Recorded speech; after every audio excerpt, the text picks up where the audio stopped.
the eager crowds and the treacherous rabbis. Jesus turned away to the quiet of the olive groves, where he could be alone with God. He was soon interrupted. A group of Pharisees and scribes approached him, dragging with them a terror-stricken woman, whom with hard, eager voices they accused of having violated the seventh commandment. Having pushed her into the presence of Jesus, they said to him with a hypocritical show of respect, "Moses in the law commanded us that such should be stoned, but what sayest thou?" They had seized upon this opportunity to secure his condemnation, thinking that whatever decision he might make, they would find occasion to accuse him. Jesus looked for a moment upon the scene. His spirit of stainless purity shrank from the spectacle. While he knew for what purpose this case had been brought to him, he read the heart and knew the character and life history of everyone in his presence. These would-be guardians of justice had themselves led their victim into sin that they might lay a snare for Jesus. Giving no sign that he heard their question, he stooped and, fixing his eyes upon the ground, began to write in the dust. Impatient at his delay and apparent indifference, the accusers drew nearer, urging the matter upon his attention. But as their eyes, following those of Jesus, fell upon the pavement at his feet, their countenances changed. There, traced before them, were the quilled secrets of their own lives. The people looking on saw the sudden change of expression and pressed forward to discover what it was that they were regarding with such astonishment and shame. These rabbis, in bringing the charge against the woman, were disregarding its provisions. It was the husband's duty to take action against her, and the guilty parties were to be punished equally. The action of the accusers was wholly unauthorized. Jesus, however, met them on their own ground. The law specified that in punishment by stoning, the witnesses in the case should be the first to cast a stone.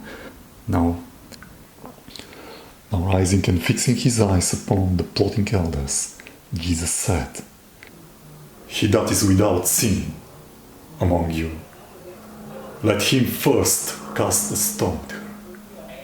And stooping down, he continued writing on the ground. The accusers had been defeated. Now their robe of pretended holiness torn from them, They stood, guilty and condemned, in the presence of infinite purity. they trembled lest the hidden iniquity of their lives should be laid open to the multitude. And one by one, with bowed heads and downcast eyes, they stole away, leaving the victim with the beating Savior. Woman, where are those thine accusers? Has no man condemned thee?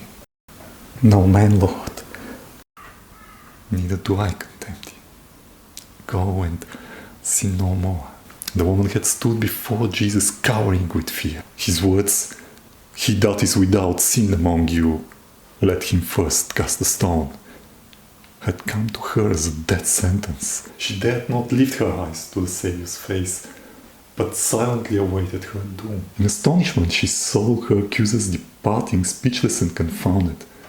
Then those words of hope fell upon her ear. "Neither do I condemn thee. Go and sin no more." Her heart was melted, and she cast herself at the feet of Jesus, sobbing out her grateful love with bitter tears, confessing her sins. This was to her the beginning of a new life, a life of purity and peace, devoted to the service of God. In the uplifting of this fallen soul, Jesus performed a greater miracle than in healing the most grievous physical disease. He cured the spiritual malady which is unto death everlasting. In his act of pardoning this woman and encouraging her to live a better life, the character of Jesus shines forth in the beauty of perfect righteousness. While he does not palliate sin, nor lessen the sense of guilt, he seeks not to condemn, but to save. The world had, for this erring woman, only contempt and scorn. But Jesus speaks words of comfort and hope. While the hypocritical Pharisees denounce, Jesus bids her, "Go and sin no more."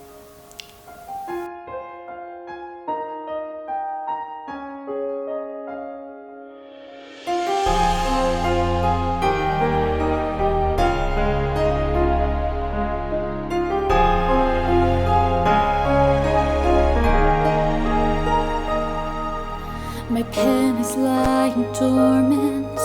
It's been there for a while, as I've wasted precious moments tinkering with time.